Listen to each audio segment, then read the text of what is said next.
মুক্ত বিদ্যালয়ের মাধ্যমে মাধ্যমিক ও উচ্চ মাধ্যমিকে ভর্তি চলছে। মুক্ত বিদ্যালয়ের মাধ্যমে মাধ্যমিক ও উচ্চ মাধ্যমিকে ভর্তি চলছে। যেসব ছাত্রছাত্রী মাধ্যমিক এবং উচ্চ মাধ্যমিক পরীক্ষা দিতে চাও মুক্ত বিদ্যালয়ের মাধ্যমে, তারা অতি সত্বর যোগাযোগ করো। মাধ্যমিক, যারা মাধ্যমিক পরীক্ষা দিতে চাও, এখন আমি মাধ্যমিকের টপিকের উপর নিয়ে বলছি, তারা আগে ভালো করে শুনে নাও। আধার কার্ড থাকলেই মাধ্যমিক পরীক্ষায় বসা যাবে, যে কোনো বয়সে। অর্থাৎ কারো বয়স 30, 40, 50 বছর হয়ে গেছে, কেউ মাধ্যমিক পরীক্ষা দিতে চাও, আধার কার্ড থাকলেই তোমরা মাধ্যমিক পরীক্ষায় দিতে পারবে।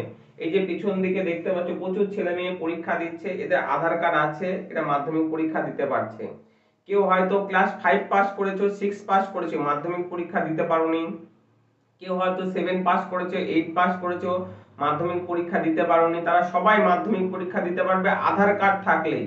কথাটা ভালো করে মনে রাখো, আধার কার্ড থাকলেই এখন মাধ্যমিক পরীক্ষা দিতে পারবে।